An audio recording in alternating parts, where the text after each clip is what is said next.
નમસ્કાર મિત્રો, હવામાન વિભાગની ભારેથી અતિભારે માવઠાની આગાહી છે તે પણ કરવામાં આવેલી છે।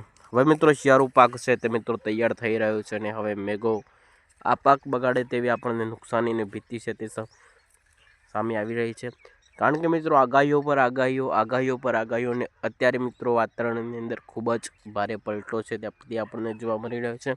કેટલાક વિસ્તારોની અંદર વાદળછાયું, કેટલાક વિસ્તારોની અંદર ઝાકળ જેવી આપણને પરિસ્થિતિનો અત્યારે આપણે સામનો કરી રહ્યા છે। અત્યારે રવિ પાક સિઝનની અંદર જોઈએ તો ઘઉં જેવા સહિત પાક, જીરું જેવા સહિત પાક, ચણા જેવા સહિત પાકની અંદર ભારે નુકસાની આપણને જોવા મળવાની છે।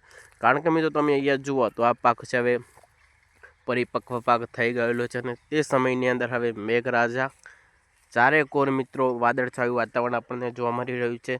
માવઠાના મારથી પરેશાન આખું ગુજરાતની અંદર હવે કેટલાક વિસ્તારોની અંદર છૂટા સ્તરે હળવા મધ્યમ વરસાદી ભારે માવઠા આપણને જોવા મળ્યા તેવી પણ શક્યતાઓ છે તે પણ વ્યક્ત કરવામાં આવેલી છે।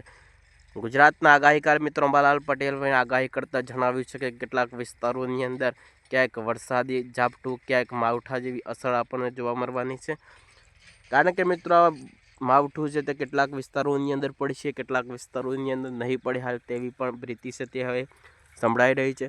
કારણ કે મિત્રો હવે આપણો તૈયાર થયેલો કોળિયો હવે મોઢામાંથી છીનવાય તેવી આપણને શક્યતાઓ છે તે આ સામે આવી રહી છે। તો અહીંયા જો આ બધા ઘઉં છે ફાઇનલી મિત્રો તમે જુઓ તો હવે પરિપક્વ કમ્પ્લીટલી થઈ ગયેલા છે અને આ સમયની અંદર હવે મેઘો શું કરે ધણીનું ધારેલું હવે થવાનું છે। કારણ કે મિત્રો હવે આપણે ભગવાન ઉપર હવે બધો આધાર છે। તો અહીંયા જો આ ઘઉં હવે પરિપક્વ થઈ ગયેલા છે, આ થોડા મોડા વાવેલા છે તેટલા માટે જો હવે તે ઘઉંની અંદર કંઈ પણ નુકસાન અને જો વધારે વાવાઝોડું થાય તો આ ઘઉં પણ પડી શકે છે અને આ ઘઉંની અંદર પણ મિત્રો ભારે નુકસાન આપણને જોવા મળી શકે છે। તો અહીંયા જો આ ટાઈપનું વાદળછાયું વાતાવરણ છે, ક્યાંક ક્યાંક મિત્રો તડકો છે, ક્યાંક ક્યાંક ઠંડી જેવો આપણને થોડો અહેસાસ થઈ રહ્યો છે।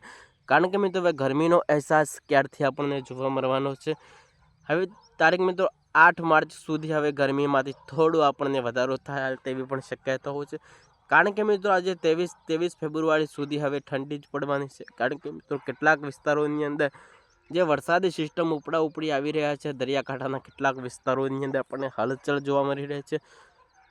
અરબી સમુદ્રની અંદર પણ મિત્રો નાની નાની સિસ્ટમોના કારણે ગુજરાતના કેટલાક વિસ્તારોની અંદર હળવા મધ્યમ વરસાદી ઝાપટા એટલે કે મિત્રો માવઠું પડવાની શક્યતાઓ છે તે પણ વ્યક્ત કરવામાં આવેલી છે। અહીંયા આ બાજુ પણ તમે જોશો તો આ વિસ્તારોની અંદર હવે ઘઉં પરિપક્વ થઈ ગયેલા છે અને આ સમયની અંદર મેઘો આવશે તો આ બધું રમણ ભમણ કરી હાલ તેવી પણ શક્યતાઓ છે તે સામે આવી રહી છે। તો ચાલો આપણે બીજા આગાહી સાથે ફરી મળી કલાકાત કરીશું। તો જો આ ટાઈપનું વાદળછાયું વાતાવરણ ચારે કોર છે। તો જુઓ આ પરિપક્વ ઘઉં છું